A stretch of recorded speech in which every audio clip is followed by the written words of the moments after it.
오직 하나님의 말씀만이 영적인 지도요, 우리의 삶의 모든 것이 되는 주님의 축복의 말씀인 것입니다.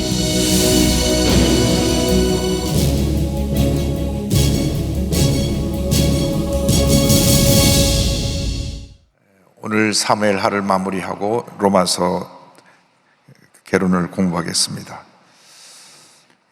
사무엘하 24장 18절 이하를 보면 하나님께 단을 쌓은 다윗에 대한 말씀이 나옵니다. 선지자 갓이 다윗에게 가서 아리우나 타작마당에 제단을 쌓도록 제안을 합니다. 사무엘하 24장 18절 19절 한번 보겠습니다. 이날에 갓이 다윗에게 이르러 그에게 아르되 올라가서 여붓 사람 아리우나의 타작마당에서 야를 위하여 제단을 쌓소서 하매 다윗이 야훼께서 명령하신 바 갓의 말대로 올라가니라. 여기 참으로 중요한 것은 우리가 하나님과의 관계에서 가장 중요한 것이 무엇이냐, 하나님 앞에 단을 쌓는 것입니다. 예배를 드리는 것입니다. 예배라는 것은 하나님 앞에 내 자신이 드려지는 것입니다. 영적으로 내 마음과 뜻과 정성을 다해 주님을 찬양하고 감사하고 내 자신을 주 앞에 바칩니다. 예배의 말씀, 예배의 그 내용 속에는 헌신의 의미가 담겨 있습니다. 헌신, 내가 섬깁니다. 내가 예배를 통해서 하나님께 영광을 돌립니다. 그래서 가장 복된 성도가 누구냐? 가장 하나님의 은혜 가운데 거할 수 있는 성도가 누구냐? 예배 잘 드리는 성도입니다. 예배에 최선을 다하는 성도가 복을 받습니다. 이스라엘은 예배 공동체입니다. 예배를 위해서 하나님께서 성막을 짓게 하시고 성전을 짓게 하시고 그것이 신약시대에 와서 회당이 되었고 우리들에게는 교회가 되었습니다. 교회는 예배 드리는 것입니다. 예배를 통해 하나님께서 영광을 받으시고 하늘의 물려서 큰 복을 내려주십니다. 그래서 다윗이 회개하고 주 앞에 엎드렸을 때 나에게 나와서 단을 쌓아라, 제사를 드려라, 예배를 드리라 말씀하신 것입니다. 아리우나의 타작마당은 굉장히 중요한 장소입니다. 일찍이 아브라함이 독자 이삭을 바쳤던 장소입니다. 창세기 22장을 보면 하나님 명령을 하시죠. 100세 때 낳은 아들을 바치라고 명령했을 때에 아브라함은 머뭇거리지 않았습니다. 성경을 보면 아침 일찍 일어나서 이삭을 데리고 떠납니다. 순종은 즉각적인 순종이 되어야 합니다. 변명과 핑계가 되어서는 안 됩니다. 주님께서 내 독자 이삭을 바쳐라 하실 때에 100세 때 주셨으니까 하나님이 다시 데려가셔도 또 주실 것을 믿었습니다. 그것이 믿음입니다. 믿음은 말씀에 대한 전적인 순종입니다. 그래서 이삭을 데리고 모래 땅의 한 산에 올라가서 그를 잡으려고 할 때에 하나님께서 하나님이 그 손을 멈추게 하시고 내가 이제야 나를 경외하는 줄 알겠다. 아브라함이 하나님 앞에 합격을 받은 그 순간이 바로 이삭을 바치려고 했던 그 순간입니다. 물론 그가 나이가 100세가 돼서도 믿음이 약해지지 않고 하나님 주실 걸 믿은 그 믿음도 굉장히 중요하지만 그것은 우리의 구원의 은혜에 있어서는 예수 믿을 때 첫 번째 믿음이라고 하면 아브라함 이삭을 바칠 때 이 믿음은 이제는 성숙한 믿음, 완성된 믿음이라고 할 수 있습니다. 가장 귀한 것을 하나님 앞에 아낌없이 내놓을 수 있는 이 믿음이 하나님 기뻐하시는 믿음입니다. 예배가 나의 가장 귀한 것을 드리는 것입니다. 나의 시간을 드리고 나의 물질을 드리고 나의 정성을 드리고 나의 마음을 드리는 것, 이것이 예배입니다. 그러니까 예배를 적당히 소홀히 하면 안 됩니다. 미국은 예배 문화로 세워진 나라입니다. 예배 잘 드리기 위해서 1620년에 메이플라워를 타고 100여명의 청교도가 100여명의 청교도가 배를 타고 65일을 항해해서 미국 북동부 플리머스라고 하는 곳에 도착을 해서 제일 먼저 시작한 것이 저들이 한 일이 예배를 드리고 교회를 지은 것입니다. 그래서 예배 문화는 오늘날 미국을 세계 최대 강대국으로 만들어 놓았습니다. 그래서 지금도 대통령 취임식 할 때 목사님이 와서 기도로 시작하고 목사님에서 또 기도로 마칩니다. 예외가 없습니다. 하나님께서 이 대통령을 임기 동안에 지키시고 보호하시고 인도하셔서 바르게 나라를 다스려 달라고 목사님이 기도를 하고 그리고 대통령에 취임하는 것입니다. 물론 성경에 손 얹고 선사죠. 성경 하나님 말씀대로 내가 하나님 앞에서 사는 양심을 갖고 헌법을 준수하고 나를 다스리는 대통령이 되겠습니다. 우리나라는 성경에 손을 잡고 그냥 손만 번쩍 들고 갑니다. 그런데 성경에 딱 손을 얹고 하나님 앞에 선사합니다. 그리고 목사님들이 그 취임식 시작할 때 기도하고 마무리할 때 기도하고 기도를 해서 그 대통령직을 수행하는데, 그렇기 때문에 그 나라가 복받은 나라가 되었습니다. 미국이 편하게 청바지 입고 많이 다닙니다. 청바지가 어디서 나온지 아십니까? 청바지가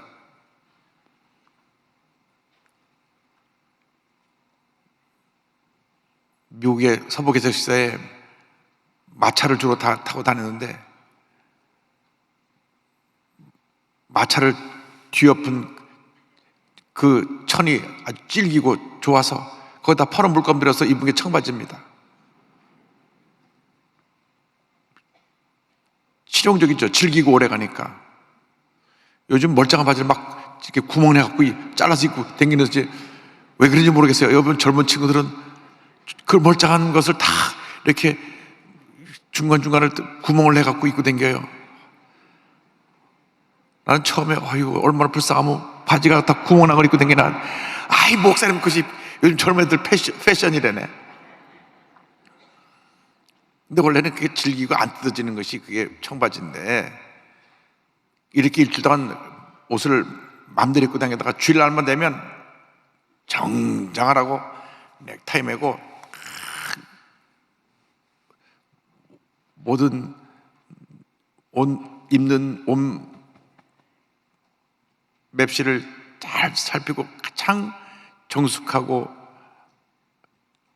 준비된 모습으로 나와 예배를 드립니다. 특별히 흑인들이 예배 보는 거 보면 이건 말로 다 할 수가 없습니다. 얼마나 멋을 내고 오는지 그냥 온갖 화려한 옷을 다 입고 모자도 다 이렇게 쓰고.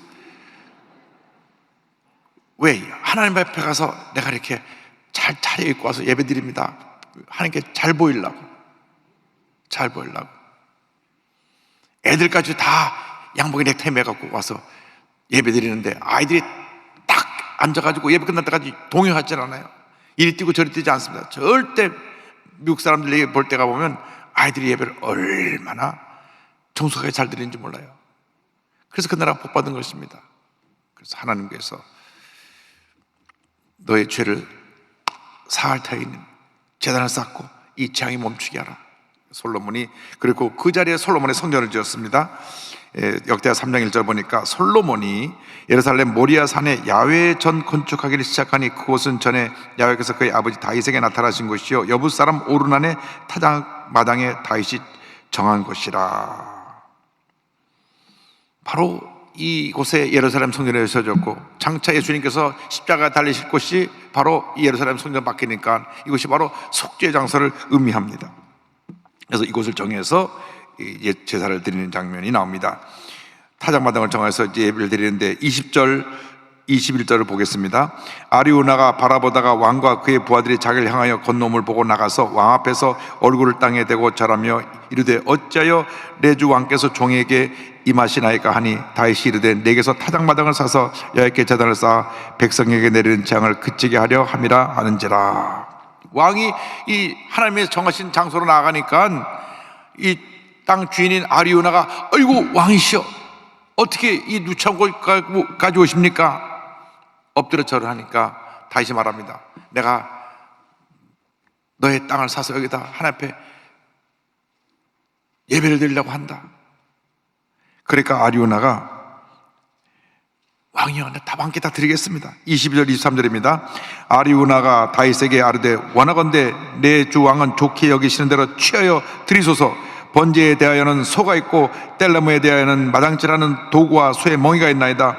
왕이여 아리우나가 이것을 다 왕께 드리나이다 하고 또 왕께 아뢰되 왕의 하나님 여호와께서 왕을 기쁘게 받으시기를 원하나이다. 이 아리우나가 얼마나 믿음이 좋은지 하나님께 예배 드린다고 하니까 왕이여 다 왕께 드릴 테니까 이 땅도 가져가시고 또 하나님께 드릴 번제물도 가져가시고 번제에 필요한 모든 것 다 가져가시옵소서. 하나님은 즐겨내는 자에게 복을 주시는 것입니다. 아리우나의 마음이 얼마나 하나님 보시기에 귀한 마음인지 아마 자선만대 복을 받았을 것입니다. 그런데 다윗 왕은 하나님께 드리는 것을 공짜로 받아들이는 걸 원치 않았습니다. 아니다, 내가 돈을 내서 이것을 값을 지불하고 여기서 제사를 드릴 것이다. 24절 25절입니다. 왕이 아리우나에게 이르되 그렇지 아니하다. 내가 값을 주고 내게서 사리라. 값없이는 내 하나님 여호와께 번제를 드리지 아니하리라 하고 다윗이 은 50세겔로 타작마당과 소를 사고 그것에 위하여 제단을 쌓고 번제와 화목제를 드렸더니 이에 여호와께서 그 땅을 위한 기도를 들으심에 이스라엘에게는 내리는 재앙이 그쳤더라. 값을 지불해야 된다는 것이 중요한 의미가 있습니다.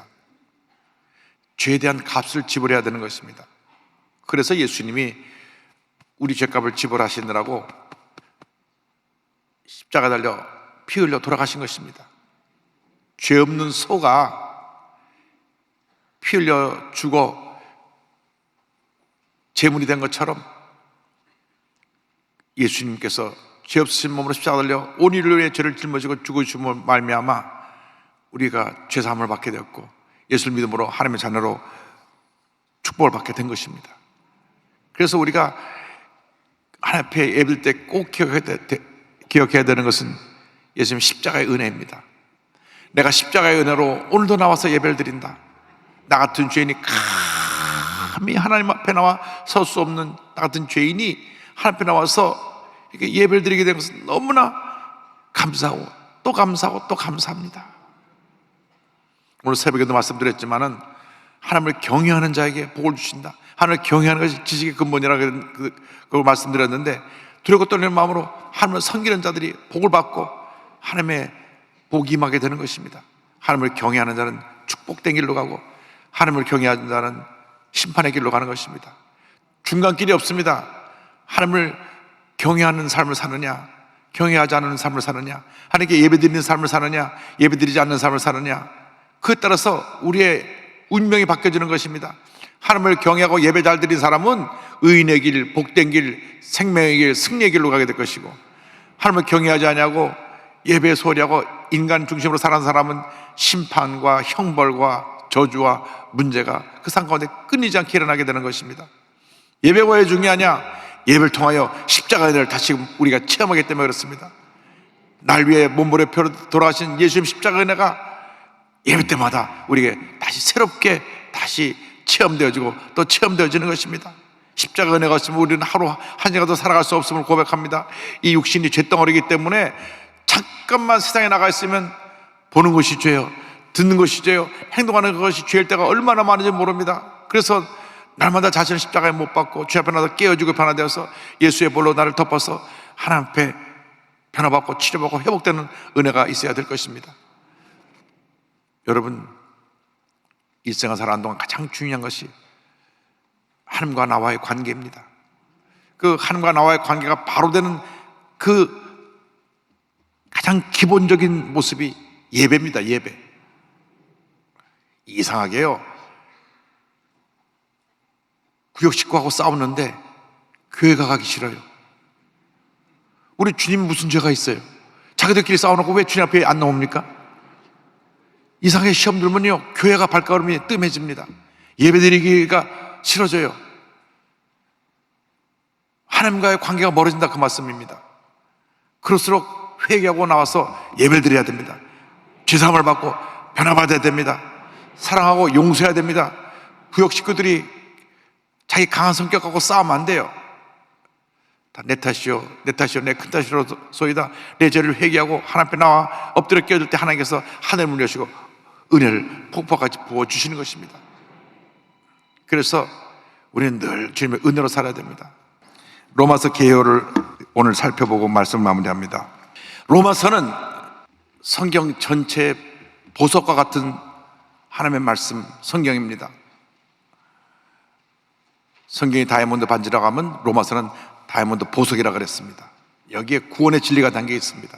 누가 이 로마서를 썼느냐? 사도 바울이 썼습니다. 사도 바울이 이것을 기록했는데, 로마서 1장 1절 보면 사도 바울이 이렇게 인사합니다. 예수 그리스도의 종 바울은 사도로 부르심을 받아 하나님의 복음을 위하여 택장함을 입었으니, 이렇게 첫 서두에 편지를 쓰면서 자기를 소개합니다. 기록 연대는 AD 57년경쯤 고린도에서 기록했다, 그렇게 생각을 합니다. 기록 목적이 몇 가지가 있습니다. 로마서 전체에 나오는 구원의 교리, 예수를 믿음으로 구원받는 구원의 교리가 적혀져 있습니다. 또 왜 로마서를 썼냐면 로마 교회를 방문하고 로마 성도를 방문해서 말씀을 전하기 위한 본인의 꿈과 계획이 있었기 때문에 내가 너희들을 방문하기를 원한다, 그들을 생각하면서 편지를 씁니다. 그런데 그곳에 가기를 원했는데 또 그 이유가 있었어요. 로마 교회 내 갈등이 있었습니다. 유대인으로서 예수 믿고 하나님 자녀가 된 사람하고 이방인으로서 예수 믿고 하나님 자녀가 된 사람들이 갈등이 있었습니다. 근데 교회 내에 갈등이 생기면 참 힘듭니다. 성경, 신약성경 사도 바울의 곳곳을 보면 다 교회 내 갈등의 문제를 해결하려고 편지를 보냅니다.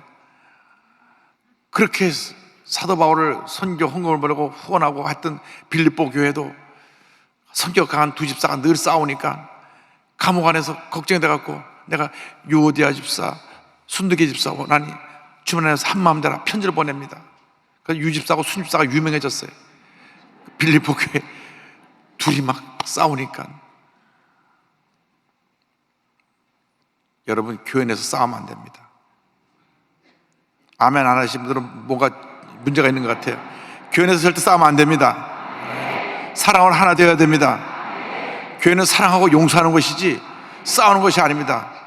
싸움은 누가 하고 하냐? 마귀하고 싸워야 돼. 마귀하고. 세상에 나와서 마귀하고 싸워야죠. 내 속에는 옛사람하고 싸워야죠. 믿는 사람끼리 싸우면 안 됩니다. 왜? 그분 마음속에도 예수님 계신데 내가 그 사람을 과 싸우면 그 마음 가운데는 예수님을 내가 대적하는 것이 되니까 절대 싸우면 안 돼요. 예수 믿는 사람끼리 싸우면 마귀가 역사합니다. 우리는 사랑하고 용서하고 하나 되어야 합니다. 그래서 이 갈등을 해결하기 위해서 또 로마 교회 내에 유대교적인 신앙을 갖고 자꾸 율법주의로 저들에게 잘못된 가르침을 준 사람들이 있어 그걸 바로잡기 위해서 로마에 있는 교회 편지를 보낸 것이 로마서입니다. 주제성구는 따라해 주세요. 의인은 믿음으로 말미암아 살리라. 1장 17절입니다. 복음에는 하나님의 의가 나타나서 믿음으로 믿음에 이르게 하나니 기록된 바 오직 의인은 믿음으로 말미암아 살리라 함과 같으니라. 로마서 1장 17절이 로마서 전체 요절이기도 하고 하박국 2장 4절을 인용한 말씀이기도 하고 1510년 10월 31일 마르틴 루터가 종교개혁을 일으킨 말씀이기도 하고 1738년 5월 24일 요한의 순례가 성령 받은 말씀이기도 합니다. 다 잊어버려도 괜찮아요. 중요한 것은 로마서 1장 17절이라고 하는 것입니다. 로마서 1장 17절, 하박국 2장 4절. 그래서 이 로마서 1장 17절을 통해서 놀라운 붕의 역사가 이 2000년 교회 역사 가운데 계속 일어나게 되는데, 대표적인 역사가 1517년 종교개혁이고 1738년 요한의 순례 성령운동이고 그리고 로마서를 가지고 주석을 써서 20세기의 가장 위대한 신학자로 부름받은 사람이 칼바르트라고 하는 신학자가 있고, 또 마틴 로이드 존스라고 하는 분이 로마서를 가지고 영국 웨스트민스터 사원에서 평생 말씀을 전했는데,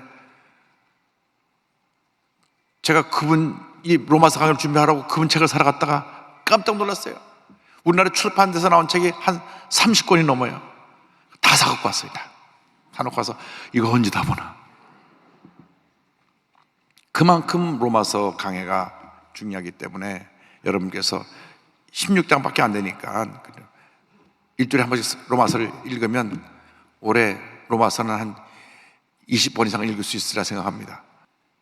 로마서는 전체 16장인데 두 파트로 나눠져 있습니다. 앞에 교리적인 부분이 11장까지 있습니다. 11장까지. 그 다음에 어떻게 우리가 살아가야 될 것이냐, 그리스도인의 생활 원리 실천 편이 12장부터 16장까지입니다. 그래서 1장부터 11장까지는 우리가 교리 공부를 하니까 조금 어려울 수도 있지만, 이제 이 11장까지 공부한 것을 가지고 12장부터는 삶에 어떻게 적용해서 내가 살아가느냐 하는 것이 12장부터 16장까지입니다. 그래서 전체 말씀을 우리가 이제 앞으로 매주 조금씩 분량을 따라서 말씀을 공부합니다.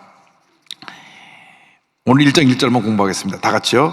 예수 그리스도의 종 바울은 사도로 부르심을 받아 하나님의 복음을 위하여 택장함을 입었으니.